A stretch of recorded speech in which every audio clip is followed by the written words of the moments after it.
I'm here with Dick Lurie. And Dick Lurie is doing what he's been doing since he moved to Cleveland Heights in 1925. He's playing the guitar. And Dick Lurie, of the people that I've met in Cleveland through my years, is probably one of the most interesting personalities who has a lot to give. And so here's my interview I did with Dick Lurie.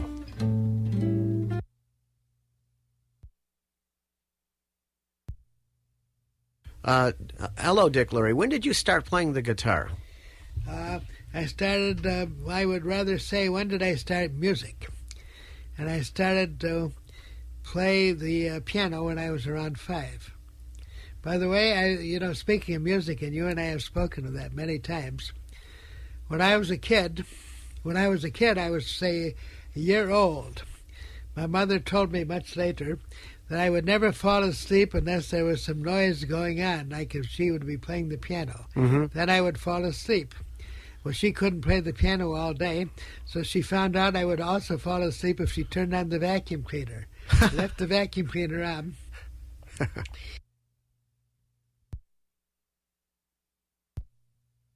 You are a legendary figure in the largest sense of the word, and in the history of the Cleveland music scene. And you this is a very simple question, but you started to play the guitar when? You're a guitar player and a guitar instructor. Actually, I started music when I was 5 or 6. Mm-hmm. My mother gave piano lessons, and piano lessons therefore were inexpensive in my house. Yes. I started piano lessons with her. Then I didn't practice very much, so she changed me to her aunt, mm-hmm. and her aunt became my teacher, Aunt Sarah. I remember Aunt Sarah very well. Aunt Sarah also had a brother who was a nationally known concert pianist. Mm-hmm. When Aunt Sarah was about 18, she was sent to Vienna with her brother, Nathan, to Vienna, and there Nathan, or Uncle Nate, was to study with Lechatitsky, world-famous piano teacher. Mm-hmm. And this is your background. This is how you started. Yeah. Well,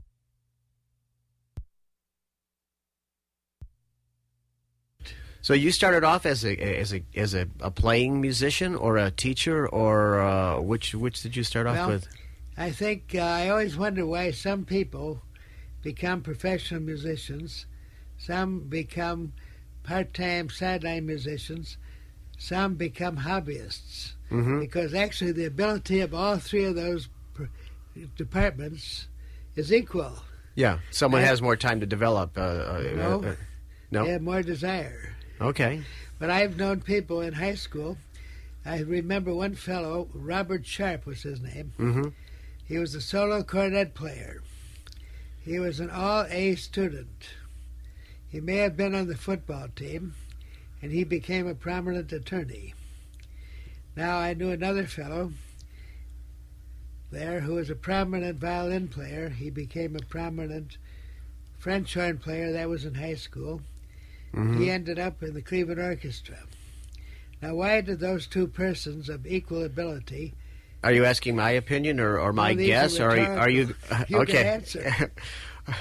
Who knows? My opinion, I will give you my opinion, that some people like to show off. Mm-hmm. And others are more modest. Mm-hmm. Bob Sharp happened to be a very quiet, modest person.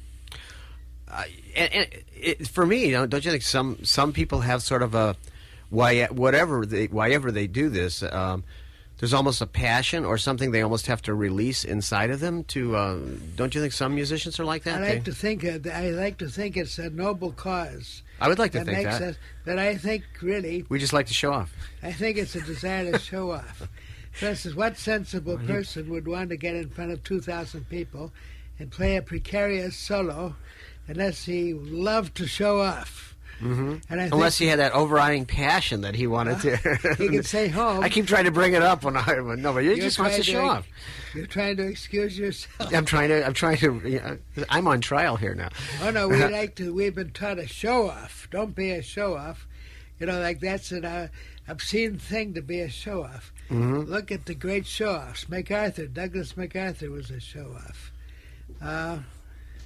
there were all sorts of celebrated intellects. Einstein, I think, was an intellectual show-off. Mm-hmm. I think. I never knew him, nor observed him. But why else would he have his picture in the paper so often? Well, he did a lot of things, but okay. Sure. I like to say things. In a way, the only serious thing about what I say is to bring up subjects to think about. Yeah. How can I get you to think?